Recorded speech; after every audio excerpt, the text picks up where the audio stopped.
Hello, everyone, and welcome to episode number 222 of MeatTrapper Radio.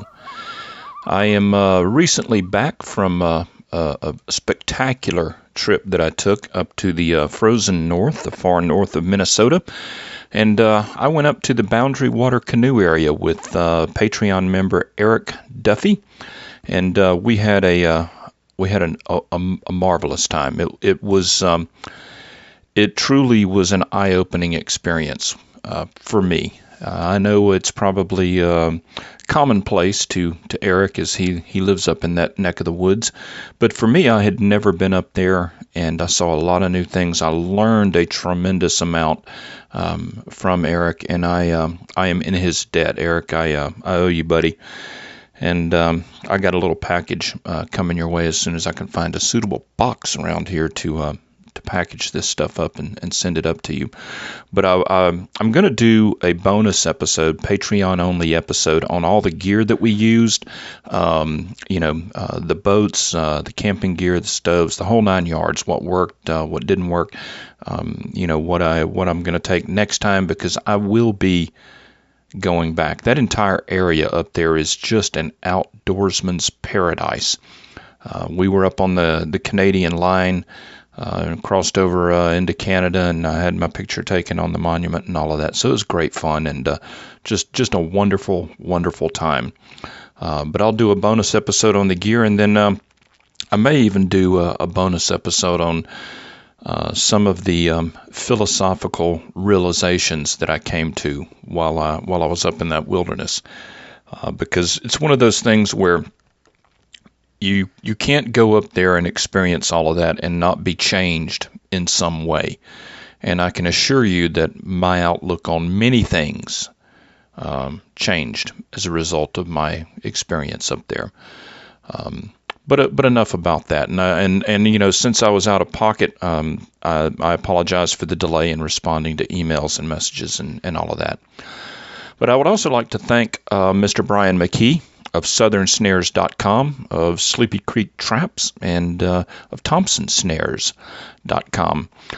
Brian is the sponsor of this show, and he, in large part, is responsible for it being able to continue week after week, month after month, and hopefully year after year. I would also like to welcome all of the new members. We've had a lot of new people sign up for Patreon, and you guys be sure to avail yourselves of all the bonus content. There's the entire resistance trapping series. There's movies. There's books you can download.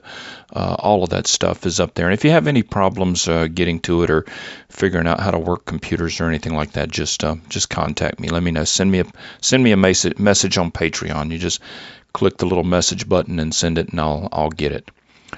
But we've got a good show for you tonight. We have got a great submission from Ken on goldenrod. And this is a plant that, it's so commonplace in many areas that people just simply overlook it. I know I was one of those people. Goldenrod is the official plant of the state of Alabama, where I was born and raised and spent most of my life. And here in Tennessee, it also grows everywhere. And so Ken's got a step-by-step guide on how to use it, how to harvest it, how to use it, and what to use it for. So I'm going to share that with you shortly. Then let's see, we're going to have some tips and hints on the backside of tonight's show from Nick, and then we are going to have an excellent submission about how to build a small farm in building block fashion. Ty sent us a wonderful submission here, and he describes very succinctly exactly how he started with a small farm and how he transformed it from basically an abandoned house and grown over piece of property into a functional homestead. So that's a great step-by-step guide for all of that. So we've got a lot to talk about. So let's see. Now Ken was talking about goldenrod. In the past I've talked a lot about foraging and about having stuff on your radar. When you go out into the woods, if you're hunting squirrels, you should also be scouting for deer, or, scouting for trapping season, or looking for edibles, and just sort of filing things away and making a mental note. I do that a lot, with mushrooms and everything else. And the thing is, the key to this is you have to have certain things programmed into your brain to be on alert for. At least I do. In other words, when I'm walking through the woods, if I'm going down into a ravine or something, I'm looking for, let's say, mushrooms. I'm looking for oyster mushrooms. I'm looking for chicken of the woods, hen of the woods, lion's mane. In other words, I have these species that are running through my head of, if this comes up in my eyes, sound the alarm, sound the alert. Whereas, other species of mushrooms that I don't eat, or that are not edible, they're not even on my radar. It's like they don't go through the filter. And goldenrod was one of those plants that was never really in my filter. But I can promise you it is now. And as soon as I put that plant into my mental filter, I started seeing it everywhere. And I think that's a fascinating psychological thing to be aware of, is that I would drive down the road and never notice goldenrod. But once I put it in my mental filter, now I see it everywhere that I go. And so you sort of have to, at least I have to adopt that methodology. But let's see what Ken has to say. He said, I wanted to share my thoughts on goldenrod and how I use it for minor to moderate cuts, abrasions, etc. Let's see. Goldenrod is discussed at length in many places all over the internet, and I won't get into all the useful benefits of the herb, but I will recommend researching it yourself and get to know it well, because it is so plentiful and easily identified. Today I will discuss the use of goldenrod as a topical ointment or a salve. I have used this salve for many years with excellent results in all types of wounds. And just to stop for a second, if you look this up, man, it can be used for sinus infections and all kinds of stuff. It's really, really good stuff. But he says goldenrod has many properties that make it a great healing agent for cuts, abrasions of the skin, etc. A little research will explain the active components of goldenrod, so we'll not discuss all of that here. But when made into a salve, I think of it as nature's Neosporin. And that's powerful right there. I mean, think about that. We all know what Neosporin is and what an effect it has on healing wounds and everything, but this is nature's Neosporin. He continues and says, it's a plant that is very prevalent in the South and really over most of the U.S., making it readily accessible to most people. It starts to grow in early summer, but doesn't produce a flower head until late summer or early fall, when it's most noticeable in overgrown fields and roadsides. And let me just interrupt. That's true. Right now is prime time for goldenrod, at least where I am here in Tennessee. The yellow flowers, it makes it just stand out like you wouldn't believe. So he continues and says it thrives in full sun, so you won't find it growing in deep woods or even in areas with partial shade. It prefers open, overgrown fields. The best time to harvest it for its healing properties is in the early fall when it is flowering, i.e. right now. Both the flowers and the young green leaves on the top 1/3 of the plant can be used as medicine, both internal and external. Now, when it comes to how to harvest this, he says, when harvesting, wait for a sunny, dry afternoon after the dew has evaporated. You don't want water on the leaves and the flowers. I cut the top part of the plant about 1/3 of the way down the rod, preserving the flower head as well as the younger, more tender leaves on the upper part of the stem. Now, what you're going to need to make the salve is this. You're going to need 4 to 5 stalks of goldenrod, basically enough to make 3/4 of a cup or so of chopped leaves and flowers. Okay, you're going to need some sort of cooking type oil, like olive oil, vegetable oil, etc. Preferably olive oil. You're going to need some beeswax because we're going to make a salve, and if you can get pelleted beeswax, that's easier to work with. And then you're going to need some sort of like a 4-ounce thick walled glass jar, like a small mason jar or something, preferably with a lid and a ring and all of that, to seal it up. So those are your supplies of what you're going to need to do this. So you got your goldenrod, your olive oil, your jar, your beeswax, and all of that. So after you harvest the 4 to 5 rods, you allow the plant to hang in the shed for 12 to 24 hours to make sure it's good and dry. Some shriveling of the leaves and the flowers is fine. It doesn't take away from the benefits. And once I'm certain that it's completely dry, because water and oil don't mix, so you don't want water on the plant, I strip the flowers and the leaves from the rod, starting at the top at the flowers and pulling down the rod between my thumb and forefinger. I place the leaves and the flowers in a bowl, and I start a 1/4 cup of oil or a 1/2 cup of oil. And it's your choice of oil, but olive oil is preferable. And I start that over a low simmer heat on the stove in a stainless steel pot or pan, because you don't want this stuff to react with anything. Now, while the oil is heating up, you go ahead and cut the leaves and the flowers into small pieces, like a small dice, like you're dicing onions or something. And this is done to increase the surface area. Okay. Now, at that point, you add about 3/4 of a cup of the chopped leaves and flowers to the oil, and you start stirring. Now, I always put a little more leaves and flowers in than I have oil, because I want a potent salve. When the oil starts to simmer slowly, I remove it from the heat for a minute or two and stir. Then I put it back on the heat until it starts to simmer again. Then I remove it from the heat and stir again. What I'm doing here is to not let it boil or burn, but just keeping it on a very low heat to keep any volatile compounds intact. Let me just interrupt here. That's critical, because you're not trying to fry the stuff and all of that. You want the oils to exude, not burn it up. So while we are creating an infusion, just speeding it up a bit with the heat. This is not a recipe you can let it go on the stove while watching the Trump rally. I'll keep applying heat to it and stirring for about 35 to 40 minutes. In other words, you're giving it a good amount of time to be in that hot oil, that warm oil, and to let this stuff infuse out of the plants and the flowers and the leaves into the oil. Okay? Sort of steeping in hot oil, if you will. Then I turn off the heat and I let it sit and steep for about an hour.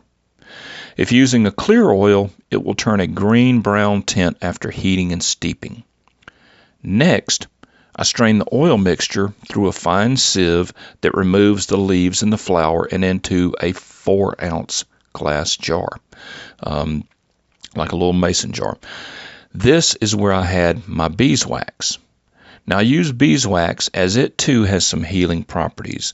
I add about 3 tablespoons of pelleted wax to the strained oil. Then I heat the jar in a microwave, again very slowly, being sure to just get the oil hot enough to melt the wax, and I stir to incorporate. So in other words, once you've got the infused oil, you add the beeswax to the infused oil, and you're going to stir it, because you just want it to dissolve that beeswax and get a little thick salve here is what you're after. So the jar is then left on the counter to set up for a few hours, and then I will test the consistency of it before calling it finished. The amount of wax to use depends on how firm you want your salve to be. A little less will make the consistency, of course, more runny, and a little more will make it a little more solid. And personally, I like mine spreadable to cover a large cut, but sticky enough not to run off the skin. This is a matter of preference and then practice. Just play around with the amount of wax added until it's like you want it. And then that's all there is to it. Now, although this salve is easy to make, I will end with alternatives in case some of the ingredients are not available for some reason, because you never know these days. But the great part about this is that all the ingredients can be made from natural sources you as a trapper probably already have on hand. The main ingredient, that is the goldenrod will most likely always be available, so there's no need to replace that. But if commercial oil is not available, there's always natural sources of oil, such as oil rendered from fat. You could render beaver tail oil, hide fat from skinned animals, especially raccoon and other animals. You just render it down, save it, save the oil so that you have the amount that you need. Now, for the wax, every trapper, well, not every trapper, not everybody uses trap wax, but many trappers use trap wax. But if you can't get it, you could use really heavy fats like leaf lard or kidney fat, or the internal fat surrounding organs of hogs or deers can be rendered down into tallow hard enough to thicken your salve. And remember, tallow was used to make candles in the past, so it is a good substitute for wax. Now, Ken, thank you. That's an excellent step-by-step, end-to-end submission there. That is going to help a lot of people, and I can promise you it has helped me. So thank you for sharing that. And just a few comments. I mean, he's exactly right. There's so many things that you can do with different oil sources. If you have access to a lot of beavers, you can make beaver tail oil, which is a great canine lure. I've got a video on my YouTube channel on exactly how to render beaver tail oil down, and it will drive canines crazy. It's great stuff. I've heard that people up north, because the law of latitude is that the farther north you get, basically the larger the animals become, and this is absolute fact. You get up north, and some of those coons, man, they're like they're like bears. I mean, they're big compared to what we have down south. And of course, you trap a coon in the winter, and everybody knows just how loaded with fat those things are. There are a lot of trappers that when they would be skinning their coons up north and they had a wood-burning stove, they would take that fat right off the fleshing beam and throw it right into the wood-burning stove and fire that stuff up. So, you can do a lot with that.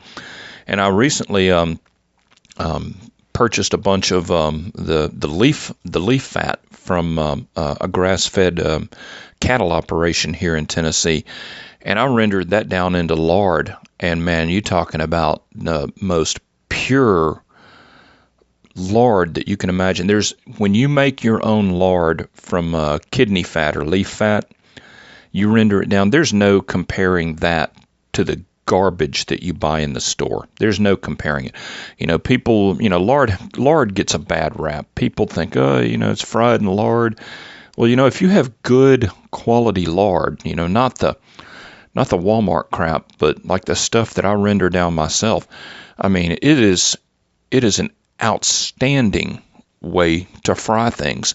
And if you have that oil good and hot, that lard good and hot, not a lot of it gets soaked into the food, so it doesn't really add that much in the way of calories. There's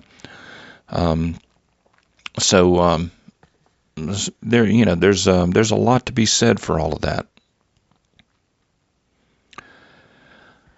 But back to the law of latitude, that is absolutely true. And, that's one of the things you get down south down here. And, some of these deer, these does are fairly small. And that was really brought home to me while I was up in northern Minnesota. We'd be out in the bush, and you'd see, Eric and I were out there, and you'd see these deer. And it was just phenomenal how big these things were. He was kind of chuckling at me. There'd be a couple of does on the side of the road or standing over in a field, and they were a year and a half old does or what have you. And from where I come from, those were huge does. They were as big as most of the bucks that we have here. And the same thing with the coons. You look at the coons that you get up north, and those things are 25, 30 pounds. And, down here, you don't get anything like that. So it was really eye-opening. And So the one, I guess the one saving grace is that our numbers seem to be higher. In other words, if our animals are smaller, we seem to have more of them, at least in some regards. So for instance, if you're trapping, coons for meat, or you're shooting deer for meat, up there, if you shoot one doe, down here you might shoot, two or three to derive the same amount. And the same thing with the fat, so keep that in mind. But really, when you think about the amount of fat and the amount of protein and everything that you can get off an animal, if you really utilize it, there's a tremendous bounty out there. In the same way with these plants, when I first started looking and making a point to spot goldenrod, I mean, the stuff is everywhere down here. It's it's almost a noxious weed, really. And when you think about the medicinal uses of it, not only for salves, but like Ken said, go investigate the other uses yourself. You can make tinctures and extracts and all of that, and it's good for sinus infections and all that sort of thing. I mean, the medicine chest is out there. The grocery store is out there. And I guess the one good thing about foraging for plants, at least, is the fish cops are not as hell-bent on making sure that you don't get anything, or that you have to pay for it. But I don't want to get started on that. But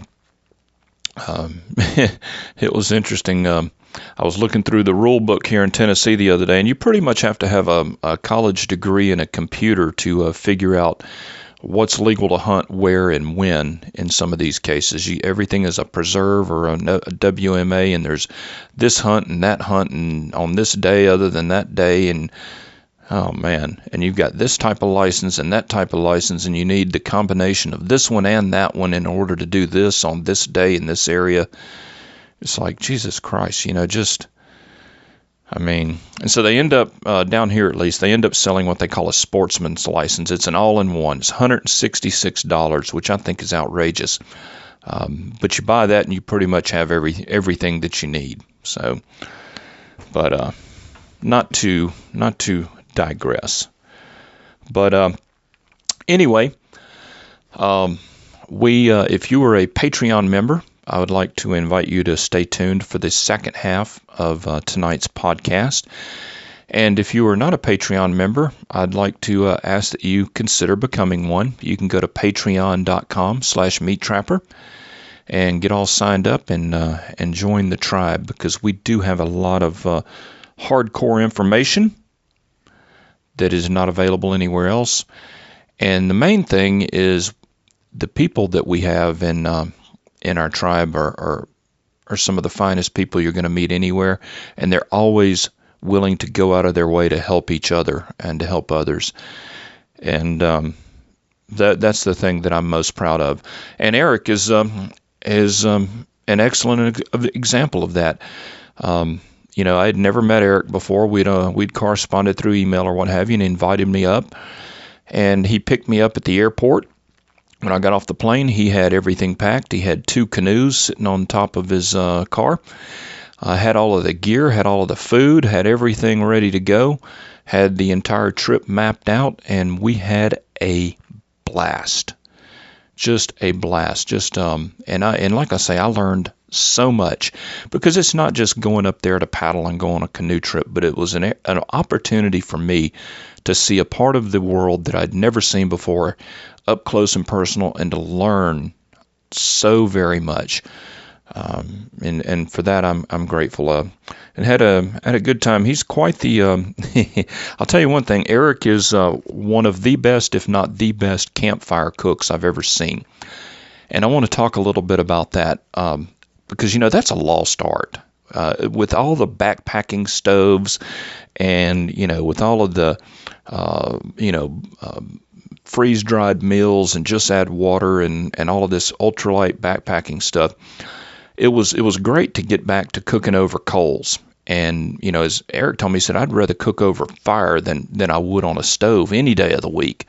And he just has a knack for having everything organized and getting everything on and off the fire at the right time so that it all comes together at the end, and especially when it was cold. The first 2 days we had snow flurries. We were paddling with snow flurries into our face. So for me, being a Southern boy, it was fairly cold. Getting down in the mid-20s at night. And so you've got to have your fire going, and you've got to have your stuff organized. So he was a great campfire cook, and then he's also a pretty good shot with a slingshot when it comes to grouse. I don't know should I say that on an open broadcast. Maybe I should take that back. We won't talk about grouse and slingshots, and we definitely won't talk about grouse and 10mm Glocks. There's an inside story there, and we're just going to leave it at that. But anyway, if you're interested, check out Patreon. Give it some thought. We'd love to see you, and if not, we will see you next week. Thanks for listening, and if you're a Patreon member, hang on. And since you ain't here, and there's frost on the beer, guess you weren't talking about the Frigidaire, girl. Nah, you never liked my mom or my dog or my friends, and the worst is I never said one word when you told me to turn down the Merle. But I might have finally found something colder than you. Well, I'm happy as hell, and hell, it helps me raise it. Took your goodbye, and hell, it done erased it. Girl, I ain't drowning your memory. These mountains are all that's in here getting blue. Baby, I might have finally found something colder than you. Oh, we're better together, and that's something they never